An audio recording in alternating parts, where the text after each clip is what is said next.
Imagine a routine welfare check, a simple inquiry into a missing person, turning into a meticulously planned, brutal ambush. The sun was high over the remote, dusty property in Wieambilla, Queensland, on December 12, 2022. For Constables Matthew Arnold and Rachel Micro, along with their colleagues Constables Randall Kirk and Keely Brow, it was just another day on the job, responding to a request from New South Wales Police about a missing former school principal, Nathaniel Train. They drove onto the property, a seemingly innocuous, isolated block of land. What they encountered was not a simple missing person case, but a terrifying, coordinated assault by three heavily armed individuals: Nathaniel Train, his brother Gareth Train, and Gareth's wife, Stacey Train. In the span of just minutes, the silence of the Australian bush was shattered by gunfire, transforming a quiet afternoon into one of the most devastating and shocking attacks on law enforcement in the nation's history. This is the story of the Wieambilla Shootings, a tragedy born from paranoia, extremist ideology, and a shared, deadly delusion. Remember to comment, like, share, and subscribe so you don't miss future episodes of the Calendar of Crime. Also, we're coming soon to Substack.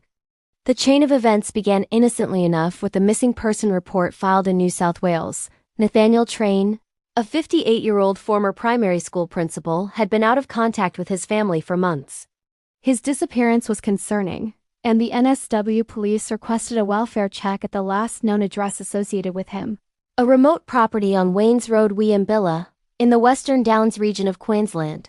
The property belonged to his brother, Gareth Train, and Gareth's wife, Stacey.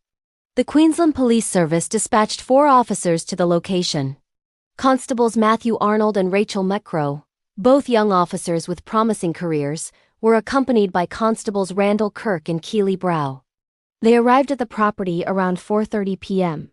The moment the police vehicle entered the property, the officers were walking into a trap. The 3 members of the Train family, Nathaniel, Gareth, and Stacey, were lying in wait, heavily armed with multiple firearms, including high-powered rifles. As Constables Arnold and Micro approached the main residence, they were immediately met with a hail of gunfire. The attack was swift, brutal, and overwhelming. Both officers were instantly incapacitated. The inquest later revealed the sheer ferocity of the attack, highlighting the Train family's intense motivation and preparation. The officers, equipped for a routine welfare check, were no match for the ambush.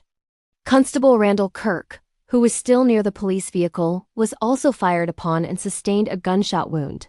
Despite his injuries, he managed to drive the police car away from the immediate danger zone and radio for urgent assistance. Meanwhile, Constable Keely Brow, a junior officer, was forced to flee into the surrounding bushland, desperately seeking cover from the relentless gunfire. The attackers pursued her, attempting to flush her out by setting fire to the dry grass and scrub.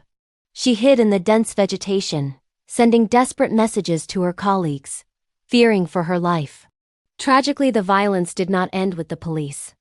Alan Dare, a 58-year-old neighbor, heard the commotion and, a selfless act of community spirit, drove to the property to investigate. As he approached, he too was shot and killed by the attackers. He was an innocent civilian, a good Samaritan whose life was cut short simply for trying to help. The immediate attack was over, but the situation quickly escalated into a major siege. Dozens of specialist police officers, including the Special Emergency Response Team, SIRT, descended on the remote location.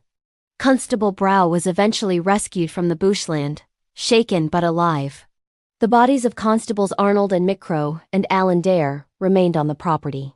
The standoff lasted for several hours.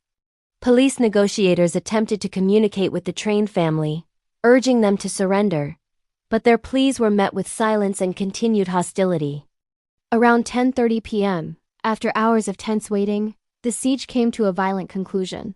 The 3 perpetrators, Nathaniel, Gareth, and Stacey Train, were killed in a confrontation with SERT officers. The exact details of the final moments are complex, but the outcome was clear.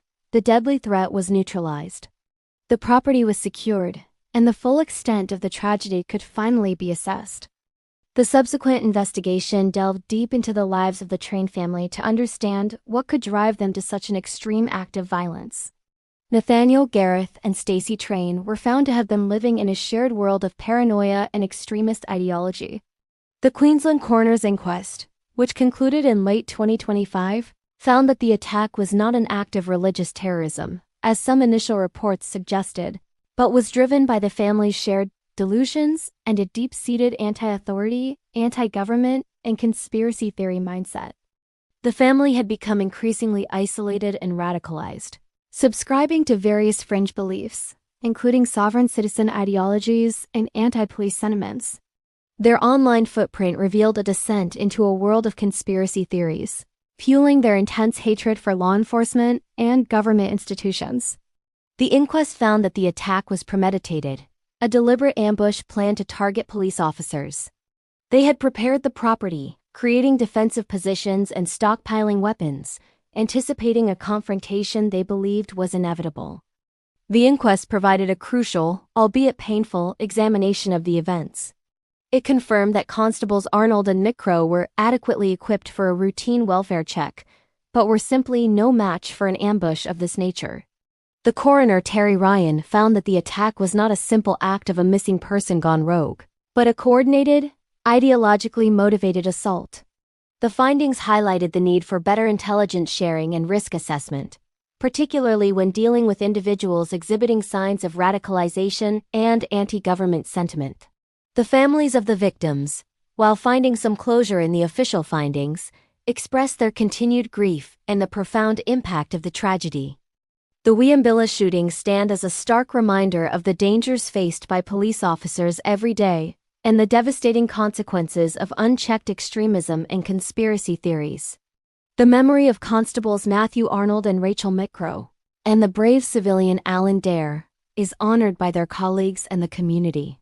The event prompted a national conversation about the safety of police, the threat of domestic extremism, and the need for vigilance against the spread of dangerous ideologies online. The tragedy of Wieambilla is a complex tapestry of duty, heroism, and deadly delusion. It is a story that demands we look closer at the hidden threats that can emerge from the fringes of society. Thanks for watching. Please comment, share, like, and subscribe for future episodes from the Calendar of Crime.